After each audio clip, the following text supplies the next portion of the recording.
This is Nation's Voice Tower, your most preferred YouTube channel.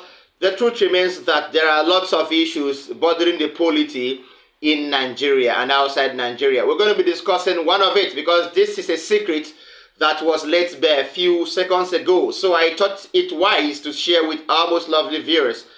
Now, Nasir El-Rufai was actually not confirmed as a minister. Now, if you ain't told the reason why he was not confirmed, we will all feel he declined the position by himself, although he has come out publicly to say so. My name is Angelo, your anchor. Let me give you this update directly. According to Premium Times, there are 10 reasons actually why Nasir El-Rufai, or why the DSS withheld the ministerial confirmation of Nasir El-Rufai. First of all, from the Premium Times, there were allegations in the petition. Allegations of human rights abuses, unguarded public utterances, and a purported flood of petitions are the issues advanced by the State Security Service, SSS, against the nomination of former Governor Nasir El-Rufai of Kaduna State. First of all, the latest was the comment he made while addressing a group of Muslim clerics in Kaduna State after his party, the APC, was declared the winner of the governorship elections in March. I brought you that update and the video too. Secondly, human rights abuses. This include the case concerning the killing of the sons and followers of the Shiite leader Ibrahim El-Zakzaky in Zaria, Kaduna State in 2015. The case with the International Criminal Court, the ICC, was part of the reasons why he was not confirmed, and then I will give you the updates as they are, because Nasir El-Rufai was not just a political bigot, but he was somebody who didn't really, was not really in the government as it was supposed to be. The SSS also called Mr. El-Rufai, third reason, they called Mr. El-Rufai of having engaged in arbitrary arrests of political enemies and seizure of properties and wanton demolitions of properties of perceived political enemies. Number 4, the DSS also accused him of using force and intimidation to suppress protests, leading to extrajudicial killings of innocent citizens of the state. There were lots of killings in southern Kaduna. It is no more news. It is general knowledge to everybody in Nigeria that wanton killings took place in Kaduna State. Number 5, the DSS, that is the Directorate of State Security, also claimed that involved Mr. El-Rufai's alleged embezzlement of public funds, abuse of trusts, allegedly involving the use of cronies, allies, and family members for corrupt purposes during his time as head of Bureau of Public Enterprise, the BPE, Minister of the Federal Capital Territory, FCT, and the Governor of Kaduna State, respectively. Number 6, a lot of cases were pending against El-Rufai in different Nigerian and international courts, including the ECOWAS and the ICC. Number 7, according to the DSS, the agency also listed some petitions filed against Mr. El-Rufai, including one it said was sent to President Tinibu by the Islamic Human Rights Commission.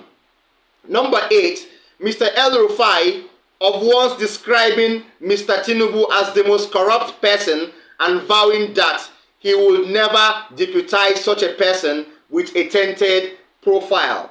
Number 9, the SSS also accused the former governor of backstabbing his former bosses. The agency said he backstabbed former President Olusegun Obasanjo, Vice President Atiku Abubakar, who is said to have brought him into the Obasanjo administration. Remember when Nasir El-Rufai was brought as Minister of FCT, when he was busy demolishing lots of structures in Abuja. And the immediate past president, Muhammadu Buhari. Remember when Nasir El-Rufai dragged President Muhammadu Buhari and the federal government to court over the issue of the currency? Do you remember?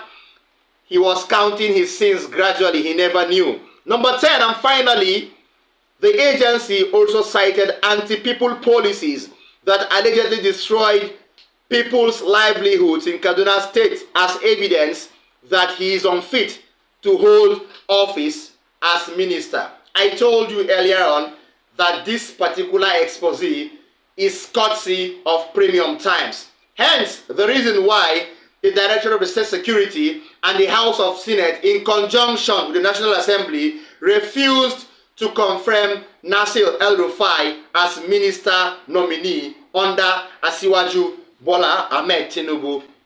If you ask me, I will tell you what, Bola Tinibu is a very, very wise man. Let me say again, he is very cunning as well, and he is also having lots of, he is somebody with a pool of knowledge, especially when it comes to Nigerian politics and democratic system. I feel, my take is, I feel he brought out Nasir El-Rufai to be embarrassed and humiliated, because I cannot see anywhere in the government where Bola Tinibu can really see or ask Nasir El-Rufai to be one or part of his government.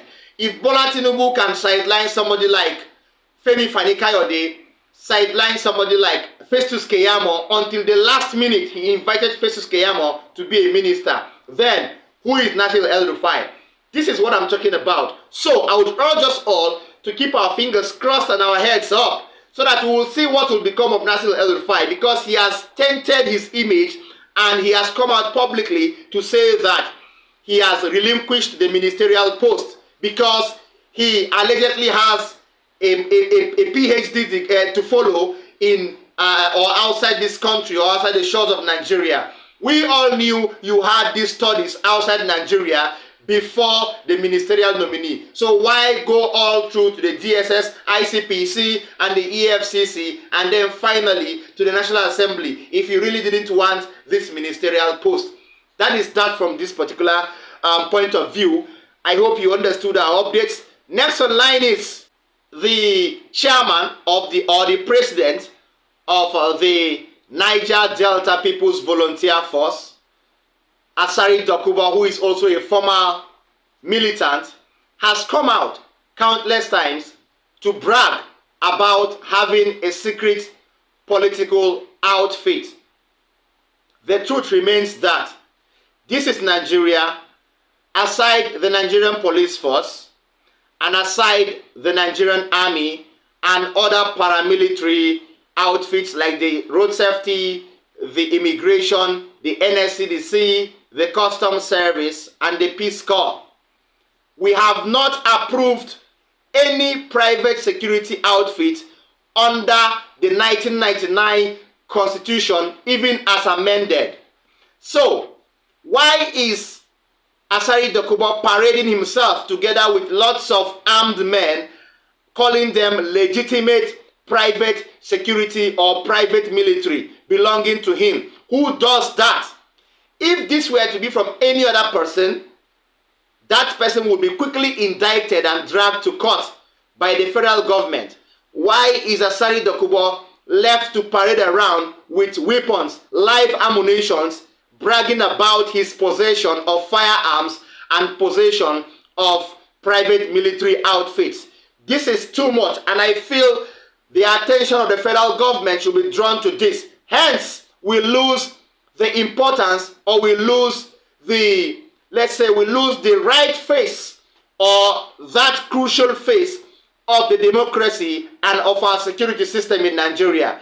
I have an expose or a brief interview between Sheun Akimbaleye and Asari Dokubo, where he had to come out to defend his private security outfit. Without much ado, let me let you watch that video so you'll understand that really it has been confirmed that Asari Dokubo has a security outfit. I will tell you things about the security outfit after you watch this video. Stay tuned.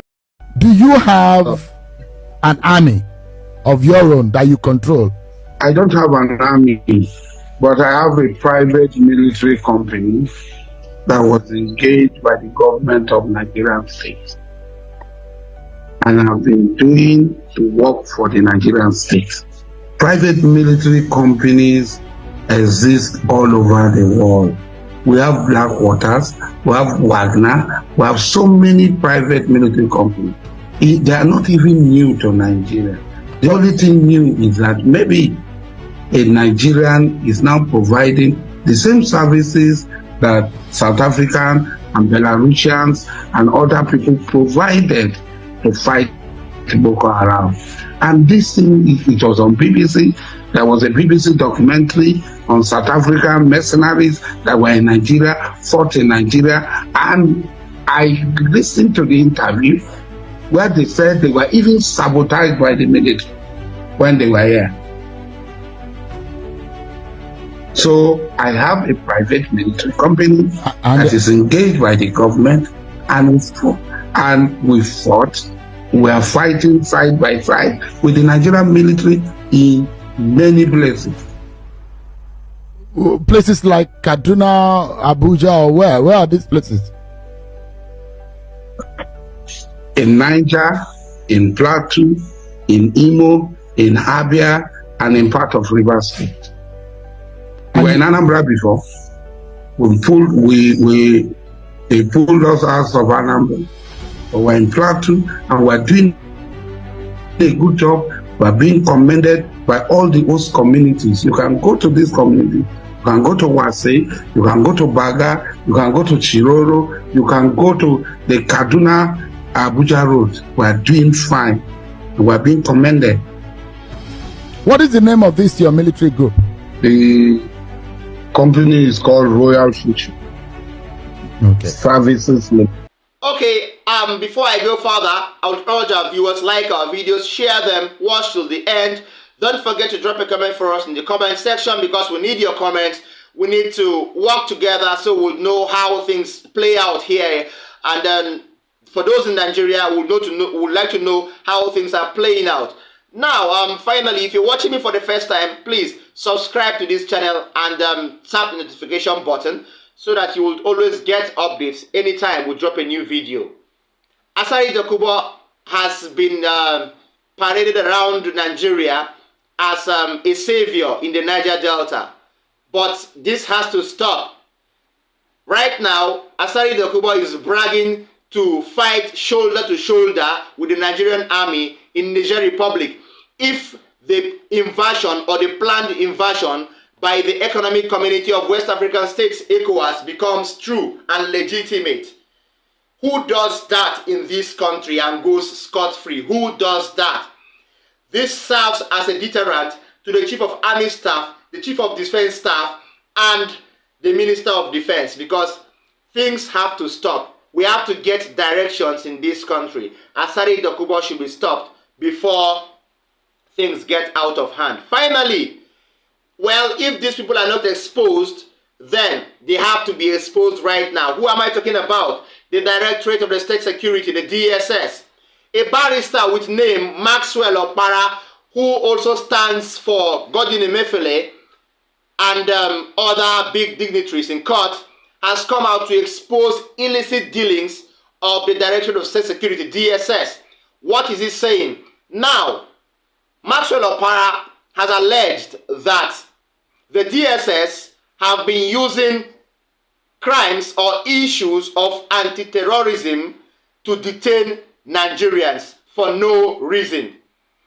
Godwin Emefiele is a living example of Nigerians that have been detained for anti-terrorism while they have not indulged in such.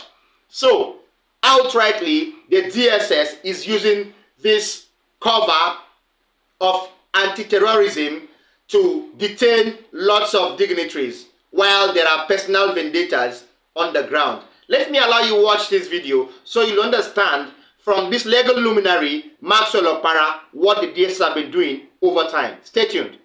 If you go to DSS's correctional center there, you will see a lot of people that they packed there.